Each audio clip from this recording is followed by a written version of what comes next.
ᱡᱚᱦᱟᱨ ᱜᱮ ᱥᱟᱱᱟᱢ ᱦᱩᱫᱤᱥ ᱴᱤᱵᱷᱤ ᱨᱮᱱ ᱧᱮᱧᱮᱞᱤᱭᱟᱹ ᱠᱚ, ᱤᱧ ᱜᱮ ᱞᱚᱵᱟᱱ ᱦᱟᱸᱥᱫᱟ ᱟᱥᱚᱜ ᱠᱟᱹᱱᱟᱹᱧ ᱥᱟᱱᱟᱢ ᱠᱚᱜᱮ ᱵᱮᱥ ᱵᱟᱲᱟ ᱜᱮ ᱦᱮᱱᱟᱜ ᱯᱮᱭᱟ ᱡᱟᱹᱱᱤᱡ ᱟᱨ ᱵᱮᱥ ᱵᱟᱲᱟ ᱜᱮ ᱛᱟᱦᱮᱱ ᱯᱮ ᱵᱟᱲᱮ।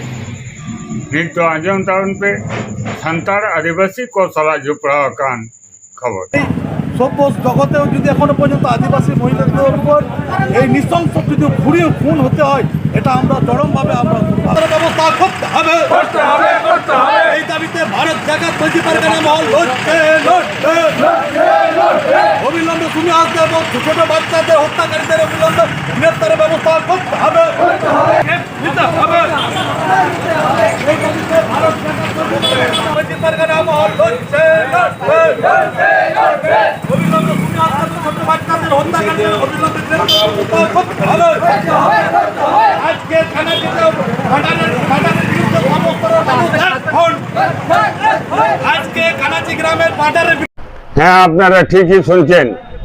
অত্যন্ত দুঃখজনক এবং বেদনাদায়ক ঘটনা।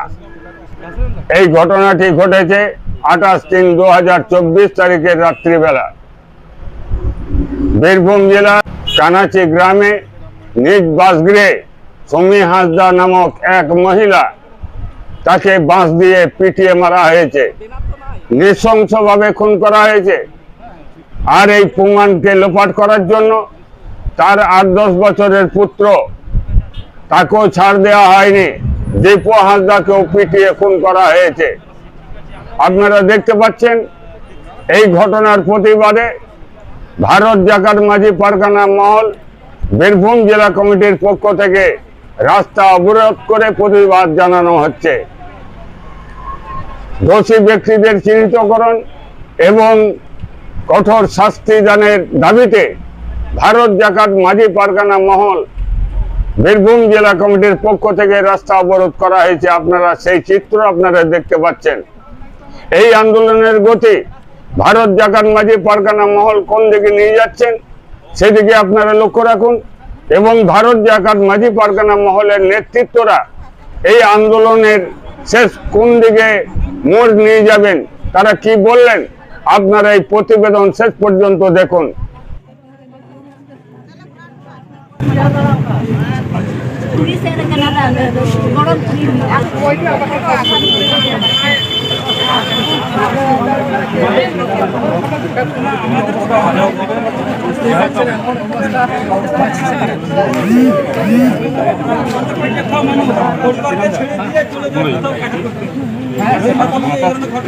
মূলত আমরা যে অবরোধটা করেছি, আপনারা কম বেশি মনে হয় জানেন যে মল্লারপুর সংলগ্ন এলাকায় কানাচি গ্রাম, এই আদিবাসী গ্রামে সুমি হাসদা বলে একটা আদিবাসী মহিলা, তাকে এবং তার সত্য সহ তার ছোট বাচ্চাটা দীপু হাসদা, ম্যাক্সিমাম 7-8 বছর বয়স হবে, তাদেরকে পিটিয়ে মেরে দেওয়া হয়েছে। মানে তার সুমি হাসদাকে মারার পর যার বাচ্চা প্রমাণ লোপাটের জন্য তার ছোট বাচ্চা দীপু হাসদাকে পিটিয়ে মেরে দেওয়া হয়েছে। মানে তারা কত বড় নৃশংসতম তারা খুনি। আমরা এখনো পর্যন্ত আমাদের প্রশাসন কর্তৃপক্ষ থেকে দোষীদেরকে এখনো পর্যন্ত চিহ্নিত করা হয়নি, তাদেরকে এখনো পর্যন্ত সেই দোষী ব্যক্তিদেরকে এখনো ধরা হয়নি।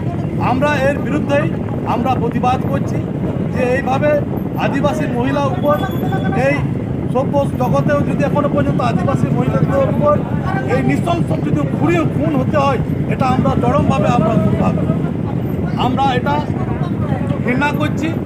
যারা এটা অন্যায় কাজ করেছে এবং তার সেই দোষী ব্যক্তিদেরকে তারা আইনানুগ প্রকৃত তারা যাতে সাজা পায়, তার জন্য আমরা আজকে পথ অবরোধ করে সেটা সুবিচার পাওয়ার জন্য আমরা প্রতিবাদ জানাচ্ছি।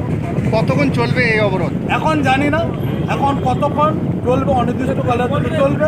এখন যতক্ষণ এখানে প্রশাসন কর্তৃপক্ষ এসে তারা নির্দিষ্ট ঠিকঠাক জবাবদিহি না দিয়েছেন, আমরা ততক্ষণ কিন্তু আমরা এই অবরোধটা চালিয়ে যাব। কারা মেরেছে বা এরকম কিছু এখনো পর্যন্ত তো সেরকম এখনো কোনো আমরা খবর পাচ্ছি না, তবে এটাকে প্রশাসন কর্তৃপক্ষ পূর্ণাঙ্গ তদন্ত সাপেক্ষে তারা প্রকৃত দোষীদেরকে বের করে তাদেরকে সাজা দেওয়ার জন্য আমরা এটাকে প্রতিবাদ সভা জানাচ্ছি। কি নাম দাদা আপনার? আমার নাম রামচন্দ্র মান্ডি, আমি ভারত জাকাত মাঝি পারগানা মহল রাজ্য কমিটির সদস্য। আপনারা দেখছেন হদিস টিভির প্রতিবেদন।